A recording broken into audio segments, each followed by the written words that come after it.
Hi guys, welcome back to my channel. I hope सब लोग बढ़िया होंगे। और आज का हमारा topic chapter 7 class 12th social influences and group processes से है। और ग्रुप फॉर्मेशन करके एक हेडिंग है, उसके अंदर है कि ग्रुप्स कैसे फॉर्म होते हैं और क्या चीज़ें जो हम लोगों से इंटरेक्ट करते हैं या ग्रुप्स बनाते हैं इंटरेक्शन को फैसिलिटेट करती है। उसमें 3 चीज़ें हैं, proximity, similarity, common motives and goals, वो पढ़ेंगे। Then stages of group formation एक अलग टॉपिक आ जाता है जिसमें 5 स्टेजेस हैं: formation, conflict, stabilisation, performance and dismissal.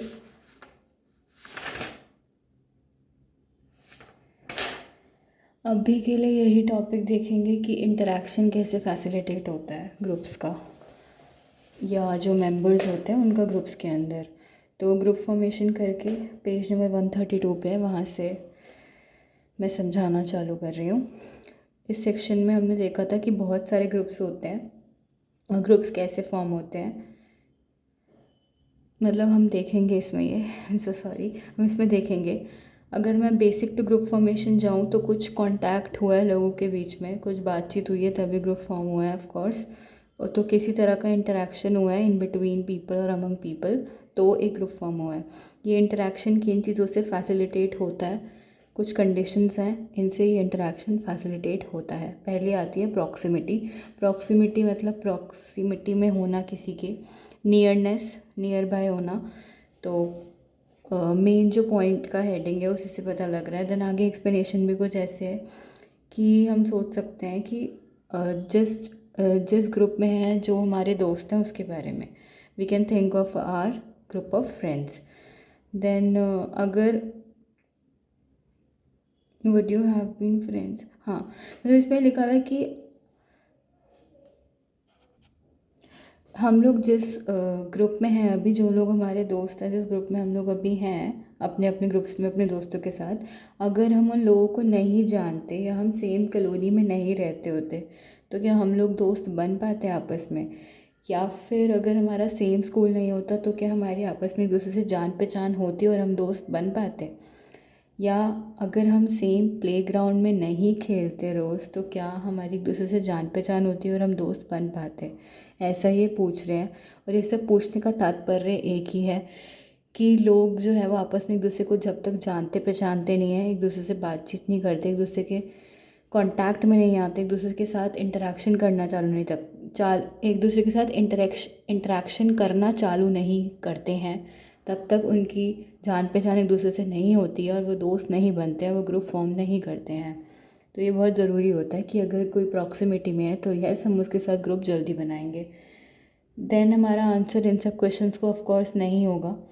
क्यों? क्योंकि जो लोग अभी मेरे जैसे मैं अपने एग्जांपल हूँ, जो लोग अभी मेरे दोस्त हैं, अगर वो यही सेम मेरे कॉलोनी में नहीं रहते होते तो शायद हम दोस्त नहीं बन पाते। या हम सेम प्लेग्राउंड में नहीं खेलते होते तो शायद हम दोस्त नहीं बन पाते।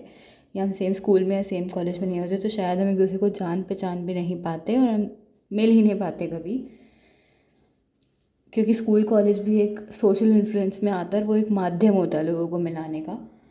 आगे इसमें बता रखा है कि रिपीटेड इंटरेक्शंस जो होते हैं with same set of individuals हमें एक मौका देते हैं कि हम उन लोगों को जान सकें, उनके बारे में जान सकें, उनका इंटरेस्ट क्या है, वो चाहते क्या है, उनका एटीट्यूड क्या है, उनका बिहेवियर क्या है चीज़ों को लेकर, या वो कैसे बिहेव करने वाले हैं, कैसे रिएक्ट करने वाले हैं अलग अलग सिचुएशंस में।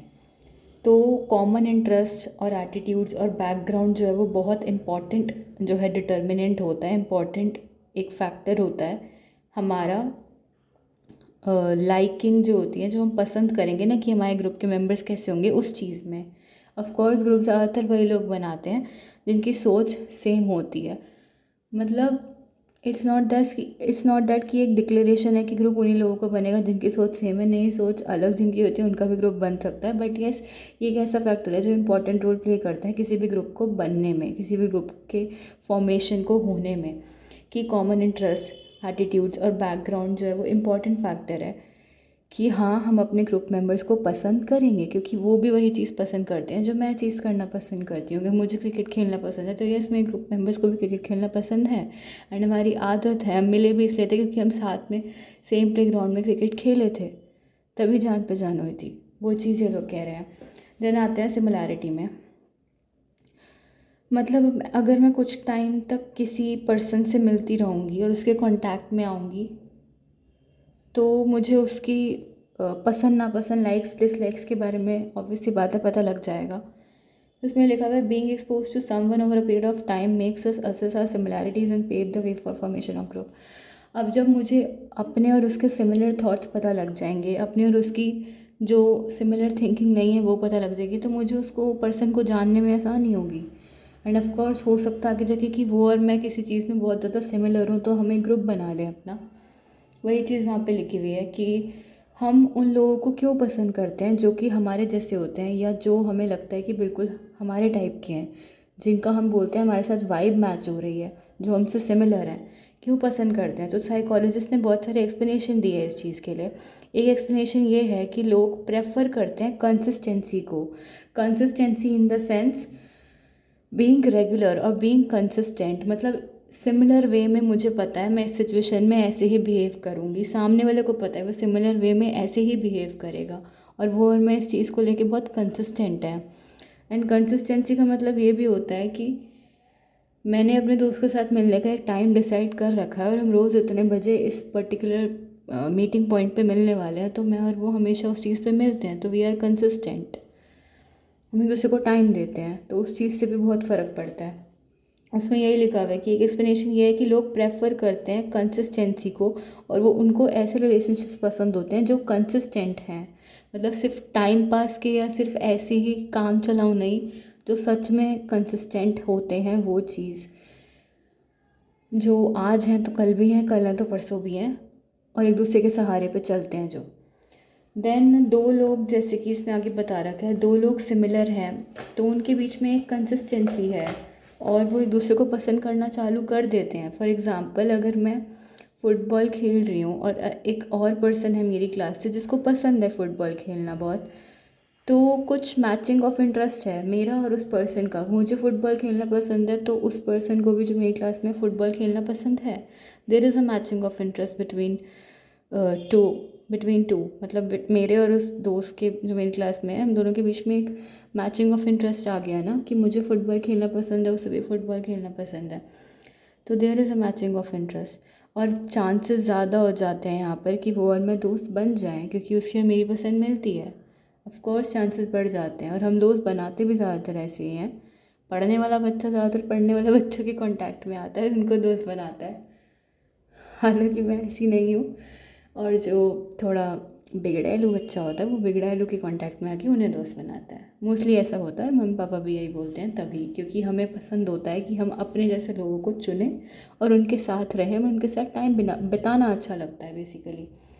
दूसरा एक्सप्लेनेशन जो साइकोलॉजिस्ट ने दिया है वो यही है कि जब हम अपने जैसे लोगों से मिलते हैं जो हमारे जैसे होते हैं, काम करने में और सोचने में, और उनके बिलीव्स, ओपिनियंस, वैल्यूज़ बिल्कुल हमसे मैच करते हैं, तो वो हमें, वो लोग हमें रीइंफोर्स करते हैं। एक तरह से हमें एक रिवॉर्ड मिलता है, एक प्रेज़ और एप्रिसिएशन मिलता है।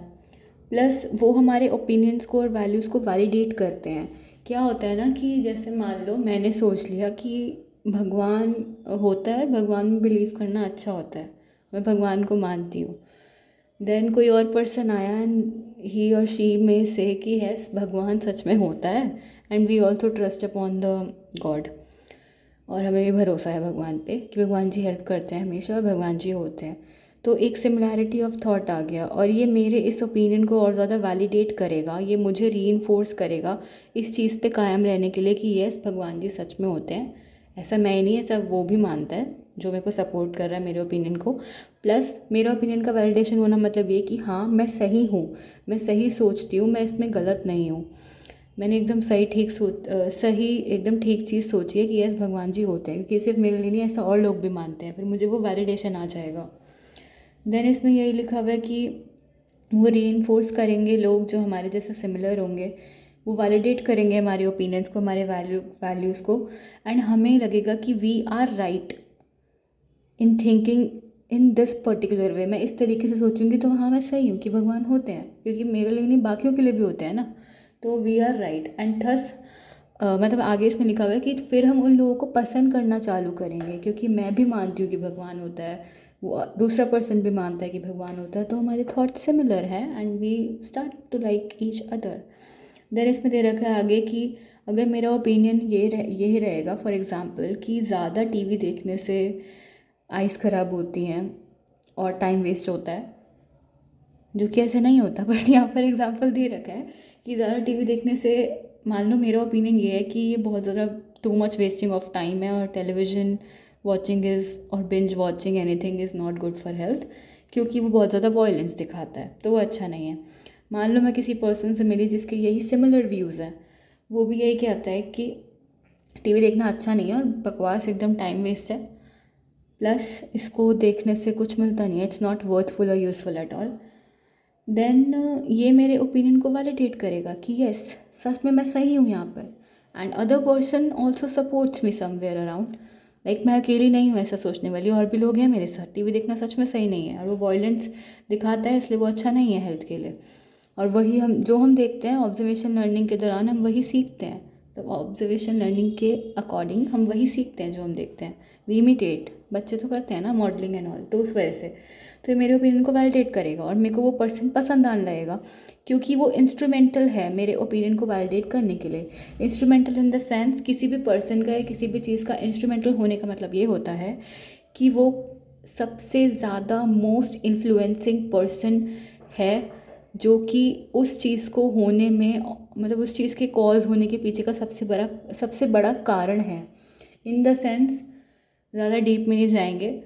इट्स लाइक कि अगर मुझे ये चीज़ पसंद है करना, या मेरे को, जैसे मान लो smoking is not good for health और smoking has to be banned, ऐसा मेरा कुछ व्यू है। मान लो फॉर एग्ज़ाम्पल मेरे को स्मोकिंग अच्छी नहीं लगती, या मेरे को हेल्दी फूड खाना ही अच्छा लगता है, एंड समवन कम एंड से कि though some person might come to me and they say कि yes, smoking is not good for health and eating healthy food is necessary and very vital for one's life, very vital for good health, और like अच्छा रहता है, मतलब मेरे views को उसने validate किया, मेरे ओपिनियन को उसने वैलिडेट किया, तो वो बंदा, वो सो एंड सो पर्सन मेरे लिए एक इंस्ट्रूमेंटल है, मेरे विचारों को सपोर्ट करने वाला, और मैं उसी डायरेक्शन में जो सोच रही हूँ उसी पे मैं कायम रहूँ, उसके लिए बहुत ज़्यादा इन्फ्लुएंसिंग पर्सन होगा वो मेरे लिए, क्योंकि वो कॉज करता है, उसी के कारण मैं आगे उसी विचारधारा पे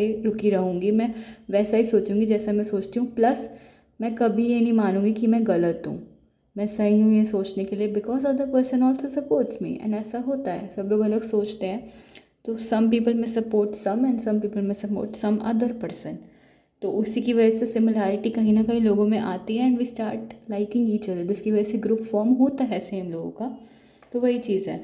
then common motives and goals, यहाँ पर ऐसा है कि जब लोगों के कॉमन मोटिव्स और गोल्स होते हैं तो वो आपस में साथ आ ही जाते हैं और ग्रुप बना लेते हैं, क्योंकि वो फैसिलिटेट करता है गोल अटेनमेंट को, गोल को अटेन करने में और गोल को अचीव करने में, अपने जो है दृढ़ निश्चय तक पहुंचने में बहुत ज़्यादा आसानी हो जाती है अगर मेरे पास लोग हैं मुझे सपोर्ट करने के लिए, वो भी वैसे लोग जो कि वही चीज़ पाना चाहते हैं ज़िंदगी में जो मैं पाना चाहती हूँ। तो वही होता है कॉमन गोल और मोटिव्स कॉमन होना, या कॉमन इंटरेस्ट भी होना, क्योंकि सामने वाला पर्सन भी वही करना चाहता है या वही अचीव करना चाहता है लाइफ में जो मैं अचीव करना चाहती हूँ, तो क्यों ना हम साथ मिलकर एक दूसरे की हेल्प करके अचीव करें और दोनों अचीव भी कर लेंगे जो चाहेंगे, वो चीज़ होती है। तो इसमें एग्जाम्पल दे रखा है बहुत अच्छा, और एग्जाम्पल मेरे साथ है भी। जैसे मान लो कि तुम चाहते हो कि तुम स्लम एरिया में जाके बच्चों को पढ़ाओ, you want to teach children in slum area, जो कि स्कूल नहीं जा सकते, जिनके पास इतना एसेसिबिलिटी और इतना रिसोर्सेज नहीं है कि वो जाएँ स्कूल और पढ़ें। बट ये काम तुम अकेले नहीं कर सकते, क्योंकि तुम्हारे पास अपना स्टडीज़, अपना होमवर्क भी है और बहुत सारा काम और भी होता है इस चीज़ के अलावा। तो तुम क्या करोगे, तुम ऐसा ग्रुप बनाओगे लाइक माइंडेड फ्रेंड्स का, ऐसे दोस्तों का तुम एक ग्रुप बनाओगे जो कि एक्चुअल में बहुत ज़्यादा सेंसिटिव है स्लम एरिया के बच्चों के प्रति, एम्पैथी फील करते हैं उनके लिए, प्लस उन्हें हेल्प करना चाहते हैं पढ़ाई में एंड नॉलेज उनको देने में। तो तुम ऐसा लाइक माइंडेड फ्रेंड्स का एक ग्रुप बनाओगे और तुम उन बच्चों को पढ़ाना चालू कर दोगे। तो तुम इतने कैपेबल हो जाओगे कि तुम अपना ये गोल जो था स्लम एरिया के बच्चों को पढ़ाने का वो अचीव कर पाओ, जो कि तुम अकेले नहीं कर सकते थे। बट अगर तुमने लाइक माइंडेड फ्रेंड्स का, लाइक माइंडेड पीपल का ग्रुप बनाया है तो you are able to achieve that goal. And this happens with me. मैं बताती हूँ, उम्मीद एनजीओ के बारे में सुना होगा, मैं उसका पार्ट भी हूँ। तो मेरी क्लास के बहुत सारे बच्चे, लाइक मेन तो एक एम्बेसडर है हमारी क्लास से, she told me to join that and I want कि मैं हेल्प करूँ जितना मुझसे हो सकता है। चाहे मैं घर पे नहीं करती कुछ भी, बट बाहर मुझसे जितना हो सकता है मैं करती हूँ। तो आई वॉन्ट कि मैं उसका पार्ट बनूँ एंड वहाँ पे अपना कुछ एफर्ट दूँ, कुछ सर्विस दूँ। और बच्चों को पढ़ाते हैं हम लोग लिटरली फ्री में, कन्हैया नगर जाके, उम्मीद एनजीओ के बारे में आप लोग देख सकते हो इंस्टाग्राम पे भी और लिंक्डइन पे भी देख सकते हो। सीरियसली मेरी क्लास के मैं बताती हूँ कितने, कम से कम भी तो 15 to 20 बच्चे होंगे हमारे साइकोलॉजी ऑनर्स के। हम जाते हैं, हम पढ़ाते हैं कन्हैया नगर जाके। एंड बहुत बड़ी टीम है हमारी। अब जो बंदा अकेले नहीं कर सकता अपने गोल को अटेन, हम सब मिल के करते हैं। हम सबको अच्छा लगता है छोटे बच्चों को, स्लम एरिया के बच्चों को पढ़ाना, उनकी हेल्प करना, उनको पढ़ाई में बहुत ज़्यादा लाइक अच्छा आगे उनको एक्सलेंस देना। उनको हम बेसिक नॉलेज सिखाते हैं, उसके बाद आगे अच्छे हैबिट्स और बहुत कुछ पढ़ाते हैं। तो वही चीज़ है। देन अभी के लिए तो इतना ही। नेक्स्ट वीडियो में स्टेजेस ऑफ ग्रुप फॉर्मेशन करके टॉपिक है, वो देखेंगे। Forming stage, storming, norming, performing and adjourning stage. हाँ, नेक्स्ट में ये पढ़ेंगे। और आई होप इतना समझ में आ गया होगा सबको। Thank you so so much video देखने के लिए। कुछ भी समझ में नहीं आए तो कृपया करके मुझसे पूछ लेना, इसीलिए हूँ मैं कि मुझसे डाउट्स पूछ लिए जाए। और thank you so much video देखने के लिए।